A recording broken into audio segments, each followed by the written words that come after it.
मित्रों, आप सबने छठ पूजा के बारे में तो सुना ही होगा। छठ पूजा का उत्तर प्रदेश और खासकर बिहार में विशेष महत्व है। छठ सिर्फ एक पर्व ही नहीं बल्कि महापर्व है। अगर आपको यह भी जानना है कि आखिर छठ पूजा की परंपरा कैसे शुरू हुई और हिंदू धर्म में छठ पूजा के बारे में क्या उल्लेख मिलता है और छठ पूजा क्यों मनाई जाती है, तो बने रहिए हमारे साथ। नमस्कार मित्रों, आप सभी का हमारे इस चैनल स्वागत है। दोस्तों, छठ पूजा 4 दिनों तक चलने वाला एक पर्व है जो कि नहाए खाए से शुरू होता है और बाद में डूबते और उगते हुए सूर्य को अर्घ्य देकर समाप्त होता है।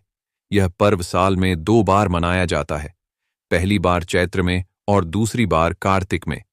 चैत्र शुक्ल पक्ष की षष्ठी पर मनाई जाने वाले छठ पर्व को चैती छठ और कार्तिक शुक्ल पक्ष की षष्ठी पर मनाया जाने वाले पर्व को कार्तिकेय छठ कहा जाता है। इस पर्व को मानने का मेन उद्देश्य पारिवारिक सुख, समृद्धि और मनोवांछित फल प्राप्ति का होता है। छठ पूजा की परंपरा कैसे शुरू हुई? इस संदर्भ में कई कथाएं प्रचलित हैं। पहले जो कथा है वह सबसे पुरानी माने जाने वाली कथा, जो कि त्रेता युग की है। एक मान्यता के अनुसार जब प्रभु राम और माता सीता 14 साल के वनवास के बाद अयोध्या लौटे थे, तब रावण वध, जो कि एक ब्राह्मण का वध था, इसके पाप से मुक्त होने के लिए उन्होंने आर्षि मुनियों के आदेश पर राज सूर्य यज्ञ करने का फैसला किया। पूजा के लिए उन्होंने मुगल ऋषि को आमंत्रित किया। मुगल ऋषि ने मंत्र उच्चारण करके गंगा जल माता सीता और प्रभु राम जी के ऊपर चिढ़कर उन्हें पवित्र किया और कार्तिक मास के शुक्ल पक्ष की षष्ठी तिथि को सूर्यदेव की उपासना करने को कहा। प्रभु राम और माता सीता ने मुगल ऋषि के आश्रम में रहकर 6 दिनों तक सूर्यदेव की पूजा अर्चना की और 7वें दिन सूर्योदय के समय सूर्योदय को अर्घ्य देकर उनका आशीर्वाद प्राप्त किया। मित्रों, छठ पर्व की दूसरी कथा द्वापर युग की है। इस कथा के अनुसार जब पांडव सारा राजपट जुए में हार गए थे, तब महाभारत के युद्ध के दौरान द्रौपदी ने छठ पूजा का व्रत रखा था।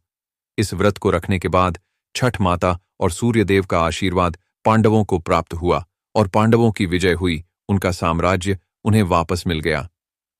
लोक परंपरा के अनुसार सूर्यदेव और छठी मैया का संबंध भाई बहन का है, इसलिए छठ के मौके पर सूर्य की आराधना फलदायी मानी गई।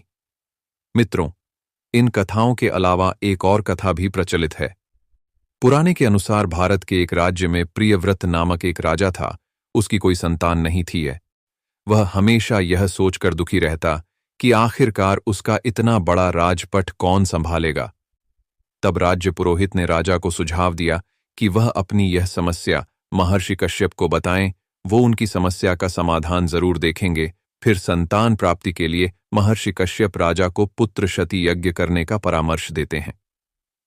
यज्ञ के बाद महारानी ने एक पुत्र को जन्म दिया, लेकिन वो मृत पैदा हुआ।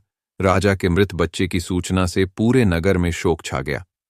फिर राजा अपने मृत बच्चे को दफनाने की तैयारी करने को राज्य पुरोहित से कहते हैं और खुद भी समाधि लेने का प्राण लेते हैं।